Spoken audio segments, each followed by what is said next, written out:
여러분 반갑습니다. 오늘 같이 보실 하나님의 말씀은 요한복음 4장 24절입니다. 하나님은 영이시니 예배하는 자가 영과 진리로 예배할지니라. 아멘. 기독교 강요 13번째 묵상 1권 13장. 성경은 태초부터 하나님이 한 본질이시며 그 안에 삼위가 계심을 가르친다 라는 주제를 가지고 하나님의 말씀 듣겠습니다. 우리가 기독교 강요를 읽으면서 놓치지 말아야 하는 건요, 칼빈은 단순히 성경의 지식을 전달하고자 하는 것이 아니다라는 겁니다. 칼빈이 삼위일체 하나님을 말하면서 중요하게 생각하는 건요, 삼위일체에 대한 논리적인 설명이나 이해함을 넘어 이 사실이 하나님을 예배하는 것으로 얼마나 합당한지를 말하고 있다는 거예요. 생각해 보시죠. 성경이 삼위일체 하나님을 가르쳐 주면서 이 하나님의 본질을 니들이 머리로 한번 이해해봐라, 이런 목적으로 가르쳐 주는 것이겠습니까? 아니죠. 모든 성경의 계시는 하나님을 경외하고 예배함을 목적으로 합니다. 그래서 칼빈은 말합니다. 그러므로 삼위일체와 같은 개념도 성령님의 조명을 구하고 알려는 수고를 하되 머리로 충분히 이해할 수 있을 것이라는 건방진 생각은 버려야 한다. 잊지 말라. 하나님은 경외와 예배의 대상이시다. 아멘입니다. 우선 한번 생각을 해보시죠. 성경을 아무리 읽어봐도 삼위일체라는 말이 나오지 않습니다. 아니, 그럼 성경에도 없는 이런 말을 왜 하느냐 반문하실지도 모릅니다. 그런데 성경을 잘 모른다 하더라도 우리가 그냥 읽어보면 성경에 하나님, 예수님, 성령님이 나와요. 이건 분명한 거예요. 그러면 도대체 이분들이 누구시고 서로 어떤 관계시냐 하는 게 중요한가요? 중요하지 않은가요? 중요하죠. 기독교가 로마의 국교로 인정될 즈음 교회들이 모여서 중요한 사안들을 결정하는 회의를 하는데요. 주제가 이거예요. 도대체 이분들을 어떻게 이해할 것인가? 이름만 듣고 넘어가셔요. 니케아 회의, 칼케돈 회의라는 게 있었어요. 이 회의에서 성부와 성자와 성령이 어떤 관계신가, 이걸 짚고 넘어가요. 여러분, 이게 왜 중요한가요? 하나님에 대해 오해를 하면 이 오해는 예배를 타락시키고 신앙을 무너뜨리기에 삼위일체 하나님에 대한 성경의 가르침을 알고 믿는 것은 절대적으로 중요합니다. 모르면 안 돼요. 여러분, 한번 여쭤볼게요. 여러분이 믿는 하나님은 한 분이신가요? 세 분이신가요? 세 분이라고 말했다간 큰일 날 것 같죠? 우리가 믿는 하나님, 성경이 가르쳐주는 하나님은 유일하시고 나뉠 수 없는 한 본질이세요. 하나님은 본질적 속성에 있어서 하나세요. 그런데 이러한 신적 본질은 온전히 일치하는 하나시지만 세 위격, 개별적인 실체들로 존재하세요. 즉, 성부와 성자와 성령님이 계세요. 성부와 성자와 성령님은 영원전부터 존재하시는 하나님이세요. 이 세 분의 신성과 영광과 그 능력은 동일하세요. 교회는 이런 삼위일체를 이해하기 위해서 신조로 정리를 해놨는데요. 사도신경도 그렇지만 이 삼위일체에 있어서 권위 있는 고백은요, 니케아 콘스탄티노플 신조예요. 한번 들어보시죠. 우리는 한 분 하나님을 믿습니다. 그분은 전능하사 천지를 창조하시고 보이는 것과 보이지 않는 모든 것을 지으신 아버지이십니다. 우리는 한 분 예수 그리스도를 믿습니다. 그분은 영원한 아버지로부터 나신 독생자로서 빛으로 오신 빛이시요 참 하나님으로부터 오신 참 하나님이십니다. 그분은 피조된 것이 아니라 나셨기 때문에 아버지와 본질이 동일하십니다. 만물은 그로 말미암아 지은 바 되었습니다. 그분은 우리 인류와 우리의 구원을 위해서 하늘로부터 내려오사 성령과 동정녀 마리아를 통하여 성육신 하셔서 인간이 되셨습니다. 그분은 우리를 위하여 본디오 빌라도에 의하여 십자가에 못 박히시사 고난을 받으시며 장사 지낸 바 되셨습니다.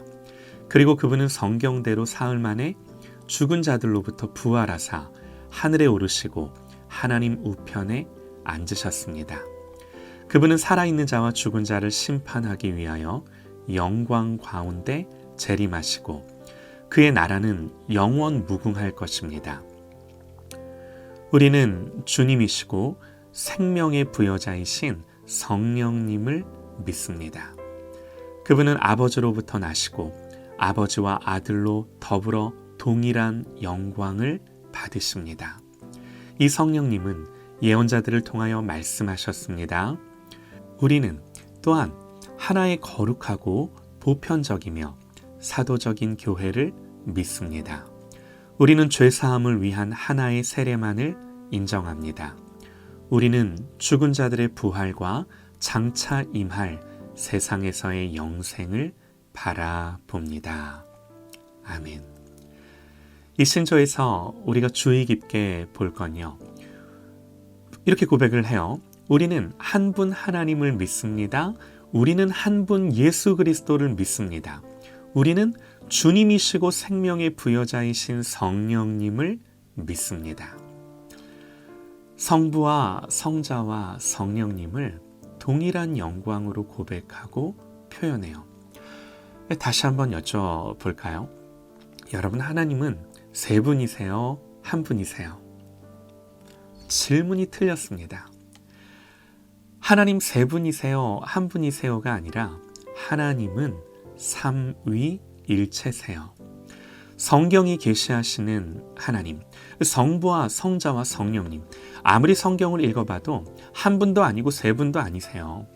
한 분이라고 표현해도 부정확하고 세 분이라고 표현해도 부정확하고, 그래서 삼위일체라는 말이 등장을 해요.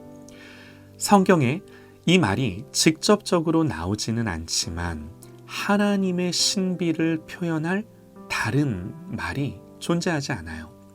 새 위격, 새 실체로 계시지만 한 본질이세요. 그래서 분명히 성부와 성자와 성령이 계셔서 구별은 되지만 우리는 하나님이 셋이다라고 말하지 않아요. 한 분이라고 고백하는 거예요. 하나님을 삼위일체로 고백하는 것은 합당한 고백이요 성경의 계시인 줄 믿습니다. 이 세 분의 실체는요 각각 존재하시지만 온전히 연합되어 일치된 한 본질로 계세요. 자, 그런데요 여러분, 죄송하지만 이렇게 우리가 말을 했다고 해서 우리가 하나님을 이해했다고 말할 수 있을까요? 우리는 이 하나님의 본성, 이 하나님의 연합과 일치를 잘 이해하지 못해요. 삼위일체라고 말은 하지만 이 하나님의 본성과 실존을 간파하지는 못하는 것입니다. 우리가 하나님의 존재를 전부 알지 못합니다. 그래서 어떤 이단은 삼위일체를 부정합니다. 단순히 성경에 그런 말이 없다는 거예요. 그리고 무엇보다 이해할 수 없다는 거예요. 어리석은 말입니다. 성경은 교리를 기술하는 책이 아니라 성부와 성자와 성령이 누구시며 어떤 사역들을 하셨는지를 방대한 이야기를 통해 기술합니다. 하나님이 우리와 어떻게 만나시고 교제하시며 당신의 섭리와 경륜을 이 삼위일체 안에서 이루셨는지를 성경을 통해 우리에게 가르쳐 주는 거예요. 그러나 성경이 이렇게 하나님을 말하기는 하지만 인간의 언어가 하나님을 다 표현하지 못하는 것은 너무나도 당연한 거예요. 하나님이 교회에 성경을 주시고 교회를 통해 그 성경의 진리를 보게 하셔서 하나님을 삼위일체로 고백하는 것은 은혜입니다. 하나님이 교회에 신학을 주시고 교리를 주셔서 성경을 더 체계적으로 명료하게 이해하게 하신 것은요, 은혜예요. 성경을 분명하고 정확하게 이해하는 것은 교회의 선생들의 사명이자 모든 성도들의 사명이에요. 그래서 삼위일체라는 말이 존재하는 거예요. 앞으로 몇 번에 걸쳐서 이 삼위일체 하나님의 존귀하심과 아름다우심을 살펴보기 원하는데요. 우리가 하나님을 다 이해한다면, 그래서 하나님이 우리의 이성으로 모두 파악된다면, 여러분, 우리는 하나님 예배하기를 멈춰야 합니다. 우리가 다 이해하고 파악한 하나님이 예배 받으실 이유가 뭔가요? 그러나 동시에 하나님을 모른다면 모르는 대상을 향해 어떻게 찬사와 영예를 돌리겠습니까? 그래서 여러분, 예배는요, 오늘 말씀처럼 성령과 진리로 영이신 하나님을 예배하는 것입니다.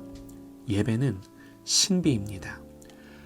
사랑하는 여러분, 오늘도 성령님 우리에게 오셔서 우리를 진리 가운데 세우사, 말씀 가운데 세우사 하나님을 더 알고 사랑하며 경외하는 자로 세워주시기를 간절히 기도합니다.